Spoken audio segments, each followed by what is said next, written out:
Hey folks, today we have King Crimson in the Wake of Poseidon. Release on May 15th, 1970. And it is 8 songs, 41 minutes. Okay. Produced and directed by Bob Fripp or Robert Fripp and Pete Sinfield. Words by Pete Sinfield. And the lineup for this album is Bob Fripp, Greg Lake, Michael Giles, Peter Giles on bass, Keith Tippett, and Mel Collins on saxophones and flutes, and Gordon Haskell sings on one of the tunes, Cadence and Cascade. Okay, the album cover from Wiki. The album cover art is called 12 Archetypes and 12 Faces of Humankind. And so when you see that, you see the 12 faces on here. 6 on this side and then 6 on this side. And the color pictures were painted by Tamo de Jong in 1967. And on the inside, you've got this blue, green, sort of aquamarine, kind of like Pink Floyd Metal, almost the same kind of color. And you got the lyrics, and it tells you who sings what and who plays what, and all that. That's where all that information comes from. Okay, really interesting album. Is this a concept album? I'm gonna say no. Sort of the I'm gonna say no, just because the Poseidon thing doesn't run through every song. But to me it sounds like a hardcore prog album, and it's very jazzy in spots. A couple songs in particular. A better mix to the music than its predecessor, which is this one here, In the Court of the Crimson King. And by the way, I don't like to really sit here and compare albums like this, but it's a pretty good way to do this one. So this one has a better mix, like it sounds better. It sounds like it's better played too, and it's a bit darker in content. I kind of enjoy that. I enjoy the darker. Although Chord is also very dark and similar in themes. Okay. Now with these two, let's see. This is 1970, so this one here is I think the year before, 1969. Yeah, you could almost say or argue that it's formulaic. The 8 tracks on here, 3 of them are piece, so throw them out. Throw out piece. You've got 5 tracks and 5 tracks. Now they kind of line up, not number by number, but Pictures of a City goes with 21st Century Schizoid Man. They're eerily similar. Cadence and Cascade goes with I Talk to the Wind. Very similar in sound and look and feel. In the Wake of Poseidon. Now Wikipedia says that goes with Epitaph, and it kind of does. I sort of get it, but I think it also goes with In the Court of the Crimson King. They're very similar. All 3 songs are really. Cat Food is a track on here. That one is kind of on its own, and then The Devil's Triangle matches up with Moonchild in the sense that there's some improv going on. And okay, so that's the comparison, and I might dabble on that as we run through the tracks, but not too much. Fair warning, I don't feel too confident in the musical analysis that I did for this album. I couldn't find reliable sheet music at all the reputable sites, and trust me, I dig, and I'm willing to buy. So if I could have bought the sheet music for Poseidon on, I don't know, somewhere on Amazon or I didn't even look on Amazon, but I did go to Hal Leonard and they didn't have it. So I would like to buy the whole book or a whole King Crimson book, but they didn't have it. But I looked at all the standards that I like to visit for sheet music, but also I looked at Chordify.com and MusicScore.com and UltimateGuitar.com, and I kind of compare them, and they're not always in agreement, and usually they have the chords right, but they don't agree on the key. And I mean, I guess it's not too important, but they contradict each other. So, you'll hear some waffling by me.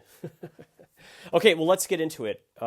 Case in point, track 1, Peace, a beginning. It's 49 seconds, Fripp and Sinfield, and it's a cappella. It's just Greg Lake singing. At least I think it's Greg Lake. Sure sounds like him, but he's singing in a higher voice, falsetto almost. It's in the key of G minor, according to Google. If you just Google.com, C minor according to ultimateguitar.com.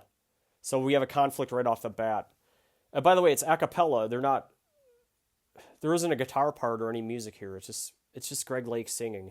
The chords at chordify.com are C minor, B flat, G minor, D minor, and E flat. That's chordify.com. Ultimate Guitar chords, that says it's the key of C minor. It has the same chords. Who really knows? When you look at the keys of G minor and C minor, I did a quick deconstruct. They share the same notes. F, G, C, B flat, and D. The difference is G minor has the A and C minor has the A flat. That's the difference. I mean, I guess it could be either. I mean, who cares? This is the opener at less than a minute, and there's no music. It's just he's singing. It's 94 beats per minute and 4/4 time. The verse, Greg Lake sings, I am the ocean lit by the flame. I am the mountain, peace is my name. I am the river touched by the wind. I am the story, I never end. I think it's just that one verse. That's the whole song, 49 seconds. I think I is Poseidon, right? I am the river touched by the wind. I mean, I don't know. I would be interested to know what Pete Sinfield has to say about this, but it's just that one verse. Track 2 is Pictures of a City, including 42nd at Treadmill. That must be a street or something, or an intersection. It's 8 minutes and 3 seconds. It's a Fripp Sinfield song. This is a prog song with a jazzy feel to it. And Greg Lake doing his best Carnival Barker impersonation, part rap and part singing. And the part starting around 3 minutes and 30 seconds is the part that is reminiscent of Schizoid Man, okay? It's either in the key of G minor or D minor. UltimateGuitar.com says G minor, and the internet says D minor. TuneBat.com says D minor. It could be either. I mean, honestly, they sound similar. 135 beats per minute, says TuneBat at 4/4 time. The intro is 1 minute and 6 seconds for Pictures of a City. It's 24 bars in 4/4 time after a frantic start in something that I'm not able to count because it's like changing time or not in 4/4 time. There's a big saxophone and bass lines at the beginning. You know the line. And then the verse, Greg Lake is singing concrete, cold face, cased in steel, stark, sharp, glass-eyed, crack and peel. That's the verse. And it goes on, of course. My favorite line in the song is in the second verse when he sings spice, ice, dance, chance, sickly grin. I don't know why. That always makes me smile. And the verses of this song are 16 bars. The verses are sort of like wrapped around these instrumentals. The first instrumental is 50 seconds. It starts at 1:34 and goes to 2:24. And it's that same big saxophone and bass riff from the intro, that okay, and then the instrumental, the second instrumental, which is titled 42nd at Treadmill, that's from 2:53 to 6:56, about 4 minutes and 3 seconds. The unstructured, like changing time signatures part, it's the jazz part, is very soft, and it comes in the second half of the instrumental 2 at the 4:50 mark. The first half of instrumental 2 is the schizoid sounding part, or Heart of the Sunrise by Yes, if you like, if you're a Yes fan. It sort of does that, you know, it's got that rhythm to it. To summarize, instrumental 2 would be to say it's an opportunity for Fripp, Giles, and Giles to just jam together, sort of like in Heart of the Sunrise. The instrumental 3 is the outro at 7 minutes and 26 seconds, and it goes to the end at 8:03, so less than a minute, but it's the ending of the song is loud, unstructured, jazzy noise. It's pretty cool. It's an excellent ending. Excellent song, okay? And the song arrangement is intro, verse, instrumental, verse, instrumental, verse, outro. And that's Pictures of a City. And it's such a it's a big King Crimson song. They played it when I saw him on tour 2 years ago. By the way, it was almost 2 years ago to the day I went to that concert. Great concert. Track 3 is Cadence and Cascade, 4 minutes and 27 seconds. It's a Fripp Sinfield song. Vocals by Gordon Haskell. He sings in a very soft voice on this record. Much softer and easier to hear than on Lizard, where they kind of mess with his voice on. Let's talk about Lizard a different day. We'll not do Lizard now, but Gordon Haskell's on Lizard. Per Genius, this is a song about groupies by the names of Cadence and Cascade and a man named Jade. Okay, it's in the key of A major or F sharp minor, which is the first two chords are E and F sharp minor. Ultimate Guitar also says it's in the key of E, and there are a lot of E majors in the song. It could be any of those three, but probably not. Maybe not A major. It could be F sharp minor or A major, or both, really. Maybe it's changing. I don't know. 154 beats per minute, says TuneBat, and in 4/4 time. It's a Cadence and Cascade is a very soft, airy song with acoustic guitar picking and arpeggios. It's very soft drums, soft melodic bass, and by the way, I like the bass on this album. Is it the difference between Peter Giles and Greg Lake on bass, or just better developed bass lines by Fripp? I don't know. I'll probably never know. But I just like the bass playing and the drumming on this album. The verse is Gordon Haskell singing Cadence and Cascade kept a man named Jade, cool in the shade. Pete Sinfield can rhyme, I tell you. While his audience played. Jade, cool in the shade, while his audience played. 16 bars, okay? And then the chorus, purred, whispered, spend us too, we only serve for you. 12 bars. The bridge, he sings Caravan Hotel where the sequence spell fell. 16 bars.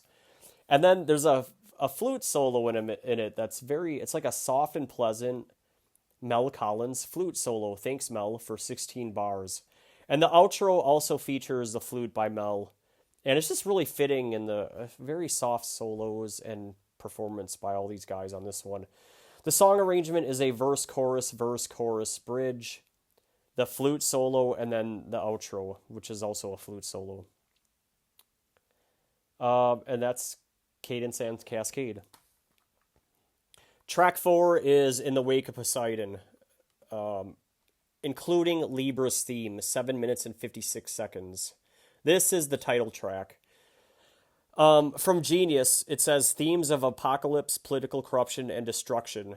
Poseidon was the Greek god of the sea, earthquakes, and horses. He was amongst the most feared, both due to incredible power and a foul temper. I mean, those themes, apocalypse and political corruption, destruction, that's on the sister album here, or its big brother, whatever you want to call it, In the Court of the Crimson King. But it's the same sort of concepts. 3 quick observations about In the Wake of Poseidon. Number 1, it's a good song. My realization that Michael Giles was the man was after listening to this one night with my headphones on trying to sleep. Probably about a year ago. Insomnia sucks, but I'm sleeping better these days. But I needed this. I needed that last year, but this year not so much. But it has the most interesting drum beat ever, and the cadence of the snare drum that is impossible to follow because he keeps changing it. But I'm starting to get it down. As I listen to it, I can kind of tap my fingers, but I don't have it all the way down. Also, the other observation is, if you want to show someone a song that features the mellotron, just play the title track of this. Just play this song, Poseidon. And then lastly, I'll say Greg Lake's vocals are unbelievable. He's one of my favorites. He's definitely in my top five. I've got him in there with John Wetton and probably Lane Staley. I mean, I like appreciate really good singers, and those are three of the best. Three of the best that I've ever heard. Key of E minor. I'm fairly confident in this one based on musicscore.com and ultimateguitar.com. It's 144 beats per minute and 4/4 time. The intro is 16 bars and a quick fade. And then the verse is 32 bars at that really fast tempo. Okay. Plato spawn, cold ivied eyes, snare truth and bone and globe, harlequins coin pointless games, sneer jokes and parrots robe. That's the verse. That's a mouthful. Plato spawn, cold ivied eyes. Yeah, I don't know. I don't know. You're gonna have to go to Genius on that one to interpret what it means. The bridge is 24 bars at the fast tempo. In air, fire, earth, and water. By the way, that's the cover, right? Air, fire, earth, and water. World on the scales, air, fire, earth, and water, balance of change, world on the scales, on the scales. There's an instrumental at 3 minutes and 9 seconds to 4:55. 4 minutes and 55 seconds, which is 64 bars exactly. About a minute and 46 seconds. When Greg Lake comes back to sing the third verse, he sounds amazing, just like an epitaph. I mean, it's spellbinding, really. This song also resembles In the Court of the Crimson King.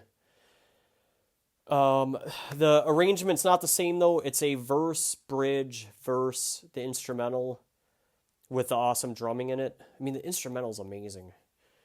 And then the final verse, and that's the title track, In the Wake of Poseidon. It's one of my favorite songs, truly. Track 5 is Peace, a theme, 1 minute 15 seconds by Fripp and Sinfield. It's an instrumental. There's some strumming and plucking of an acoustic guitar. And by the way, if you're just listening to it at a normal volume on at least this CD, which says is a remaster from 1987, but this is an old print. You can't hear it unless you really crank up the volume. It is so low. I don't know why they did that. It's the key of F sharp minor, according to musicscore.com and chordify.com and ultimateguitar.com. The chords are completely different than Peace at beginning. In this song, it's F sharp, E, D major 7, A, D, E, B major 7, D 9, and D major 7. It's completely different. It's in 4/4 time. No vocals. No, it's just an instrumental. Track 6 is Cat Food, 4 minutes and 54 seconds. Fripp, Sinfield, and Ian McDonald, who didn't stick around for this album. He quit. Genius says Cat Food is a criticism of commercialism. The lyrics, sung in a rap-like manner by Greg Lake, were written by the band's lyricist Pete Sinfield. He writes in a 1971 newsletter, Cat Field needs little explanation, but I personally don't eat much white flour, white bread, or white sugar these days. White flour, white bread, and white sugar are all processed foods, more of which are described in the lyrics. I like the song Cat Food. The first thing you hear is the big bass line. Boom, boom, boom. And then Keith Tippett pounding away on the piano. It's like really fast piano playing. It has an interesting bass line from Peter Giles. And it plays well with the Keith Tippett piano part. It just works well. The song works. To me, this is jazz, okay? Cat Food. It's King Crimson jazz. It's in the key of E minor, maybe. The chords are E minor, B minor, A, E, probably key of E minor or E. I need a musicologist to weigh in here. It's a 137 beats per minute and 4/4 time. The verse, lady supermarket with an apple in her basket knocks on the manager's door. Boom, boom, boo doo doo. That's kind of how the song goes. It's 16 bar verse. And there are signature changes in there, probably switching from 4/4 to 3/4, or maybe it's 7/4. I don't know. I couldn't see the sheet music, but that's kind of how it feels to me. If it's 16 bars, it's probably 4/4 and 3/4. The chorus is 8 bars. In the chorus, he sings, "No use to complain if you're caught out in the rain, your mother's quite insane. Cat food, cat food, cat food again." The instrumental is from 1 minute and 9 seconds to 1 minute 46. The big thumping bass, the piano are emphasized with the drumming of Michael Giles, and Fripp is making some weird lead guitar sounds. I dig it. And the song structure for this one is verse, verse, chorus. The instrumental that I just talked about, the chorus again, and then the final verse and an outro, and that's Cat Food. One of the tunes I just really enjoy. Track 7 is The Devil's Triangle, 11 minutes and 39 seconds. It is credited to Robert Fripp, 118 beats per minute. Now, is it the key of D major? Genius says, The Devil's Triangle represents the final studio form of King Crimson's adaptation of Gustav Holst's Mars, Bringer of War from the Planet Suite, which was a mainstay of their early live performances. Holst's estate forbid the band from using a straight recording of the piece for the album, so it uses a different staccato riff. Okay,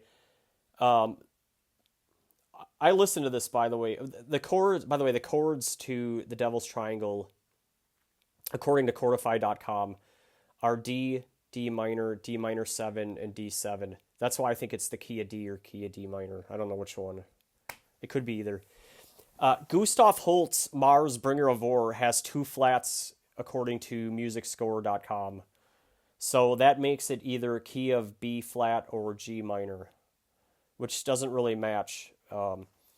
It's in 5/4 time. By the way, it sounds amazing, and I'm going to post the link. Let me highlight it here so I don't forget. I'll post the link. I want you guys to be able to listen to Mars, Bringer of War. It's very close. I mean, it's very close to The Devil's Triangle. Now, The Devil's Triangle is divided up into 3 parts. The first part is Merday Morn, or Murday, like merman or Murday. Murday Morn. It's 3 minutes and 47 seconds. It starts up and it's got the drumming with the mellotron playing a violin sound. At least that's what it sounds like. And the cadence is like a...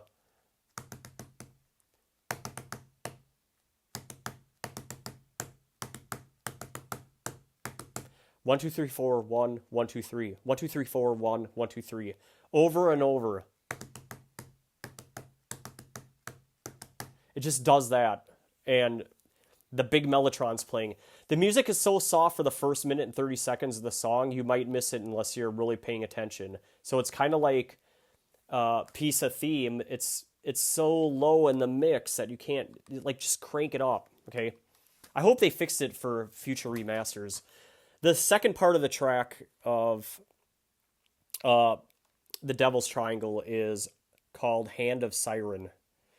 A siren is a famous Greek story, by the way. If you don't know siren, I'm sure you've heard of it. It's 3 minutes and 45 seconds, and it goes from 7 minutes and 48 seconds to 11 minutes and 30 seconds. It's not too much different here, but this is the most differentiated part of the song. Scratch that. I read the wrong part.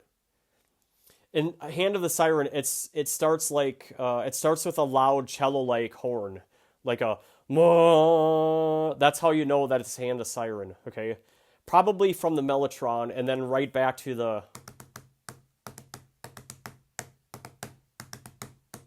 and the song just keeps building and getting louder, and I would imagine it's changing keys, but I don't know. But that Hand of the Siren part starts. It starts with that loud sounding horn, or maybe it's a cello or something. And then the third part of the song is Garden of Worm. This is the different part. This is where the track really changes. For 3 minutes and 45 seconds, or from 7:48 until the end, which is the 11:30 mark. It's not too different, but it's different. It sounds like Peter Giles is really slamming hard on the bass in the Garden of Worm part. And around the 9 minute and 20-second mark, the song gets a little herky-jerky, like it's falling apart.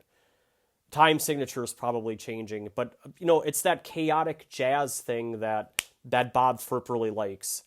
And the piano also picks up here, and my guy Keith Tippett is working overtime on the piano. It's a cool ending to the song with a mad flurry of flute.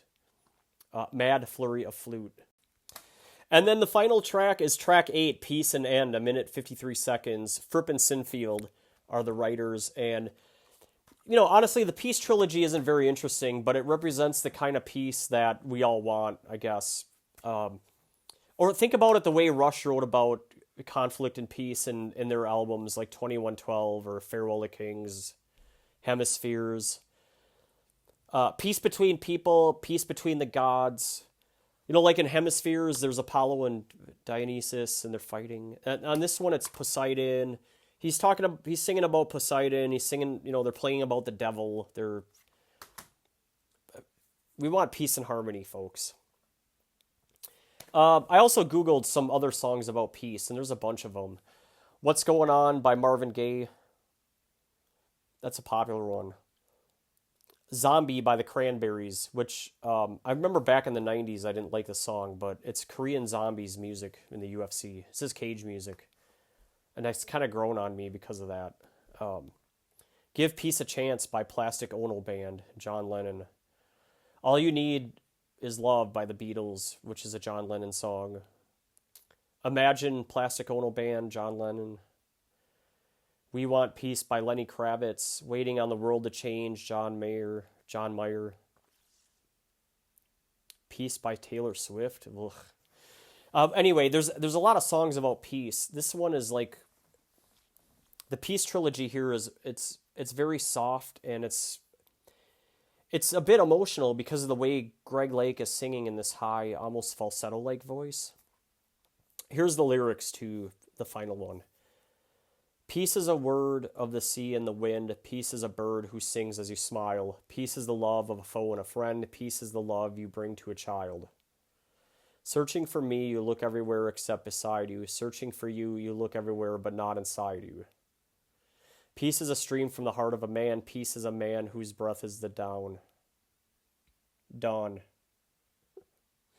Peace is the man whose breath is the dawn. Peace is the dawn on a day without end. Peace is the end at the death of the war.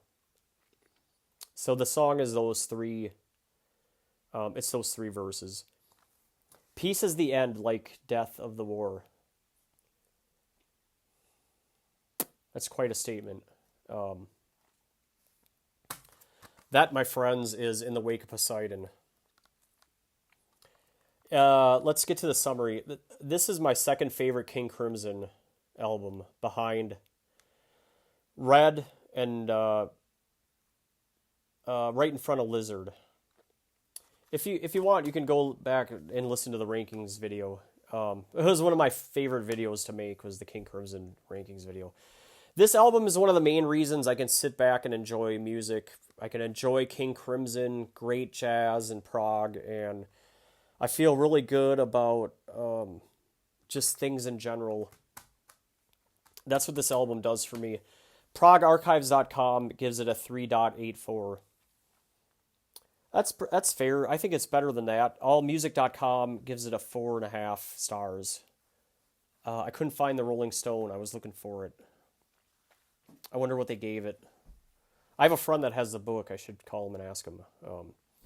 A lot of the reviewers out there conclude that this is the inferior follow-up to In the Court of the Crimson King. I can see that because it might appear to be more of the same or formulaic, not innovating enough. This album is all innovation. It's like regarded as the first prog album of all time, although I would even dispute that. But this is very innovative album. This one is more of the same, formulaic, but I like these songs better. I don't know why, I just do. They've dialed up the jazz a bit more on Poseidon. Pete Sinfield's lyrics are also a bit more discreet in that he's writing about similar content, but that it's disguised in the battle of the gods and consumer choices and city life and those kinds of things. It just makes for a really interesting listen. I'm a big fan. So that's it for In the Wake of Poseidon. I really liked listening to this. God, I love this album. I really enjoyed writing it up and analyzing it and putting this whole thing together. I wish I was more confident on the music, the keys and all that, the chords, but yeah, they make it tough. What's next? Next on the channel, I'm gonna do probably the Beatles' Help, just to get it over with. Maybe even this week yet, and then next week, Time, Yes, and a Word. I'm really looking forward to that one a lot. I love Yes. King Crimson's my number one, and Yes is my number two. Okay. I think, yeah, maybe Porcupine Tree is number two. Yeah, I don't know. Okay, anyway, I'm still trying to figure out how to work in Chicago 1, or the Chicago Transit Authority album is the proper name. But that might be in a couple weeks. I haven't figured that out yet. All right. Coach Plow guys out.